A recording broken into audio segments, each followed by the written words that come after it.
and the Moroccan-administered portion of Western Sahara all have open and relatively safe border crossings. If you just want to visit Mauritania though, the best option is definitely to fly into Nouakchott, which isn't exactly well connected, but it gives you a few options. I was flying from Lisbon in Portugal, so these were my options.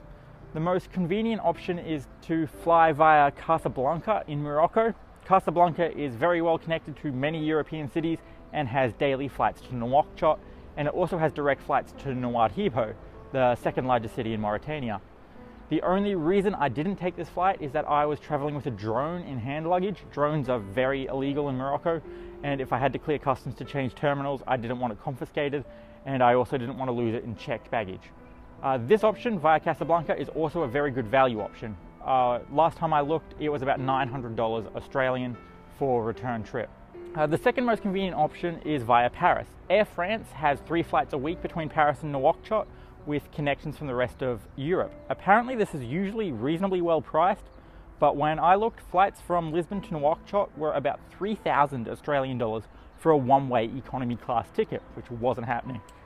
The cheapest option at about $500 Australian is to fly via Istanbul and Dakar with Turkish Airlines.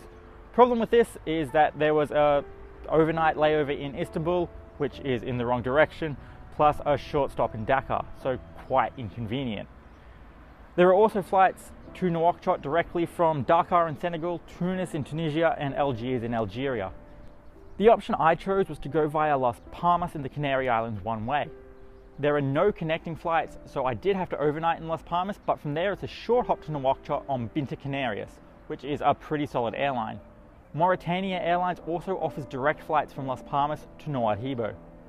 On the return flight, I opted to go via Casablanca with a drone in my checked baggage. I've used the drone in Mauritania and don't care so much if I lose it or it gets confiscated now. This option via Canaries and back via Casablanca cost me about $1,200, including accommodation in Las Palmas. As an aside, as of very recently, you cannot take drones into Mauritania without prior permission. And at the time I traveled, it was actually not possible to get prior permission since the law was so new. Since the laws were introduced after I booked my flights, I chanced it and was able to get my small drone, a DJI Mavic, through customs. Apart from drones, it is illegal to import alcohol or pork products, as Mauritania is a very strict Islamic country. Atheism is illegal and punishable by death, as is homosexuality. On arrival, you must get a visa, which costs 55 euros or 65 US dollars. Make sure to have exact change. Then your bags are x-rayed and you're finally in Mauritania. So is it safe? This is actually a really loaded question, and as I mentioned, it's really hard to find a definitive answer. Ask anyone who's been on the ground in Mauritania, and me included, and they will say it's perfectly safe. Ask any foreign government and they will say it's dangerous. For one thing, Al-Qaeda is active within the country, and that scares a lot of people. This is what my government, the Australian government, advises.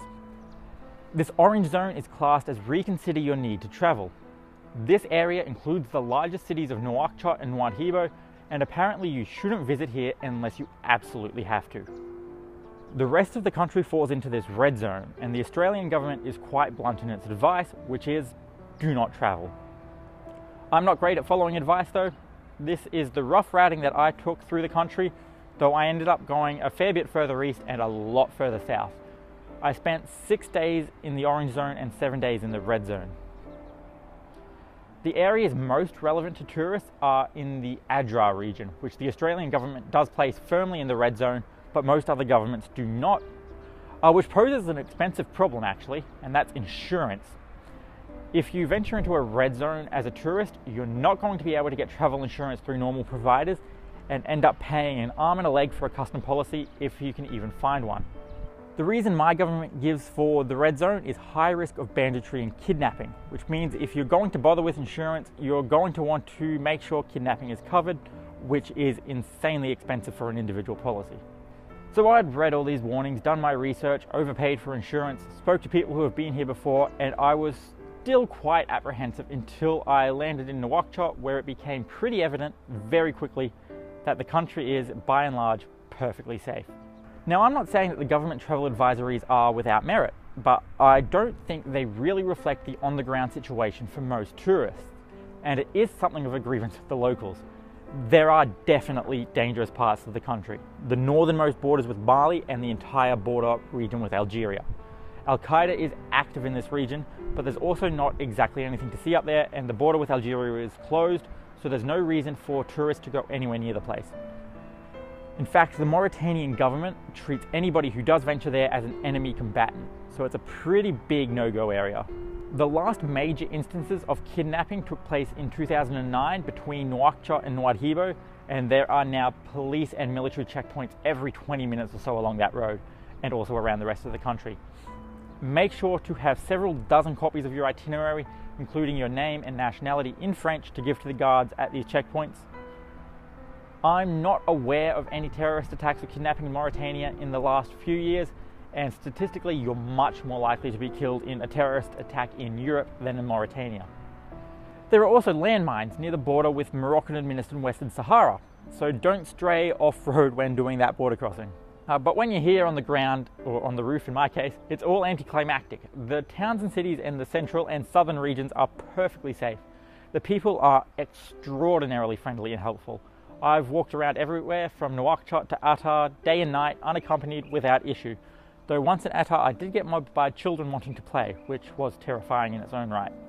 While you don't need a guide to get around Mauritania, I do recommend it, at least partially, since the distances between towns are huge, and without a car, getting around will be very time consuming, and getting to remote places such as Benamera will be very difficult indeed.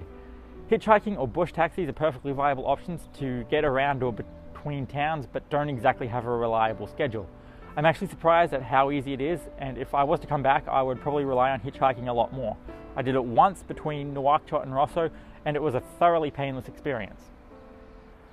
One other thing to consider is basic health. You will likely need a yellow fever vaccination to be allowed back into your home country, and since mosquitoes are quite common, malaria pills are recommended. My malaria pills made me a little bit nauseous, but malaria would have made me a little bit dead, so probably better to take the pills. Though malaria doesn't really exist in the touristy parts of the country anyway. Western toilets will be available mostly anywhere that caters to tourists, except if you're camping out. Even the auberge at the Crdit Oasis, which is basically a campsite, has toilets. Showers, on the other hand, are universally horrible. I haven't showered in 2 weeks.